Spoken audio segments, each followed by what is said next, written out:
আসসালামু আলাইকুম সবাইকে শুভ সন্ধ্যা। কেমন আছেন সবাই? আশা করি সবাই ভালো আছেন। সবাইকে ওয়াল মিশন 21 লিমিটেডের পক্ষ থেকে আন্তরিক শুভেচ্ছা এবং অভিনন্দন। একদিন এক শিষ্য তার গুরুকে গিয়ে বলছে, গুরুজি গুরুজি আমার মূল্য কত? গুরুজি তার মুখ থেকে এই অদ্ভুত কথা শোনায়। গুরুজি তাকে এই বিষয়টা পরীক্ষামূলক দেখানোর জন্য তার হাতে একটা পাথর দেয়। এই পাথরটি দিয়ে বলে, তোমার হাতে একটা পাথর দিলাম, এই পাথরটি নিয়ে তুমি এই পাথরটি বিক্রি করবা। কার কাছে যাবে? ফার্স্ট সে এই পাথরটি নিয়ে চলে যায় দোকানদারের কাছে। কিন্তু তার গুরুজি একটা কথা বলে, এই পাথরটি তুমি প্রত্যেকটা দোকানদারকে দেখাবা, দাম জিজ্ঞেস করবা, কিন্তু এটা বেচবা না, শুধু দাম শুনে চলে আসবা। সে ওই পাথরটি নিয়ে প্রথমে যায় সবজিওয়ালার কাছে। সবজিওয়ালার কাছে গিয়ে বলে যে আমি এই পাথরটি বিক্রি করব, এর বিনিময়ে আমাকে কী দিবেন? সবজিওয়ালা বলে, এর বিনিময়ে আমি তোমাকে 2টা সবজি দিব। সে বলছে, ঠিক আছে, গুরুজি আমাকে এটা বেচতে নিষেধ করেছে, আমি এটা বেচবো না, ধন্যবাদ। সে বলে সে তার গুরুজির কাছে ফিরে আসে।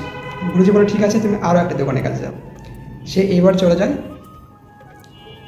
ফলের দোকানে। ফলের দোকানে গিয়ে ফল দোকানদারকে যখন দেখায়, ফল দোকানদার পাথরটি ভালো করে দেখে বলে, যেটার আর মূল্য কী হবে, যদি আমার প্রয়োজন নাই, তারপরেও আমি তোমাকে এর বিনিময়ে 2টা ফল দেব। সে বলে, ঠিক আছে, ধন্যবাদ, আমার এই পাথরটি আমার গুরুজি বিক্রি করতে নিষেধ করেছে, তাই আমি বিক্রি করতে পারলাম না। সে নিয়ে চলে আসে গুরুজির কাছে। গুরুজি বলে, ঠিক আছে, আবারও অন্য দোকানে যাও। এবার সে পাথরটি নিয়ে চলে যায় এক পাতিলের দোকানে। পাতিলের দোকানে গিয়ে যেমন পাথরটি দেখায়, পাতিল দোকানদার পাথরটি ভালো করে দেখে বলে, এটা যদিও আমার প্রয়োজন নাই, তারপরে তুমি তো বেঁচে যাচ্ছ, ঠিক আছে, আমি তোমাকে এর বিনিময়ে আমার এখান থেকে একটা পাতিল দেব। এবার বলে, ঠিক আছে, ধন্যবাদ, আমার এই পাথরটি বিক্রি করা হবে না, আমার গুরুজি নিষেধ করেছে, আমি জাস্ট দাম জিজ্ঞেস করেছিলাম। এবার পাথরটি নিয়ে চলে আসে গুরুজির কাছে। গুরুজি বলে, এবার ঠিক আছে, তুমি এটা স্বর্ণকারের দোকানে নিয়ে যাও।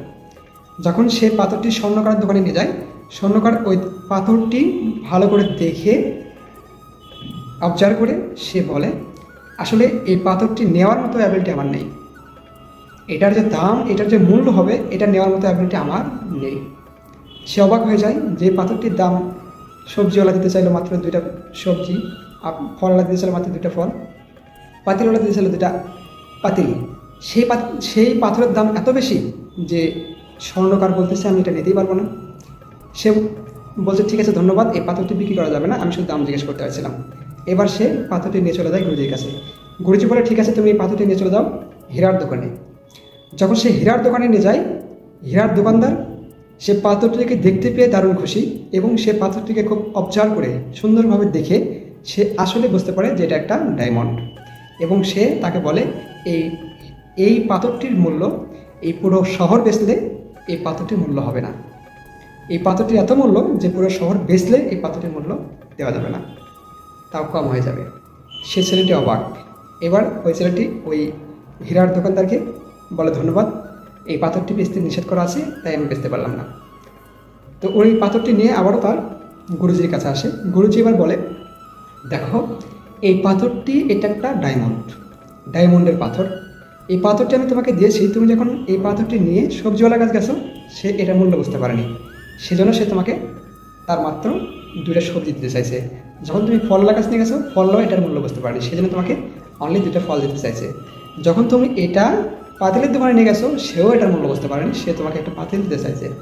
বাট যখন তুমি এটাকে স্বর্ণকারের দোকানে নিয়ে গেছো, সে কিন্তু ঠিকই বুঝতে পারছে। তার থেকেও বেশি বুঝতে পারছে কি, যে যখন তুমি এটাকে হীরার দোকানে নিয়ে গেছো, তুমি একটা ডায়মন্ড, তুমি তোমার মূল্য, তোমাকে কোথায় তোমাকে সাজেস্ট করতেছো, তুমি নিজেকে কোথায় উপস্থাপন করতেছো, এটার উপর ডিপেন্ড করবে তোমার মূল্য কত। তুমি একটা diamond. Model of the story এটাই যে আপনার মূল্য আছে, আপনি অনেক মূল্যবান ব্যক্তি, বাট এটা ডিপেন্ড করবে আপনার উপরে যে আপনি নিজেকে কোথায় শো করতেছেন, আপনি নিজেকে কোথায় নিয়ে যাচ্ছেন, আপনি নিজেকে কোন অবস্থানে দেখতে চাচ্ছেন। আপনি নিজেকে যদি ওই ডায়মন্ডের অবস্থানে দেখতে চান, আপনি নিজেকে যদি সেই উচ্চ অবস্থানে দেখতে চান, তাহলে সেভাবে কাজ করুন। বিশ্বাস করুন, আপনি একজন অমূল্যবান সম্পদ, আপনার অনেক মূল্য আছে। নিজের মূল্যকে কাজে লাগানোর জন্য কাজ করুন, ইনশাআল্লাহ আগামী দিনে ভালো কিছু হবে। ধন্যবাদ সবাইকে। সালাম।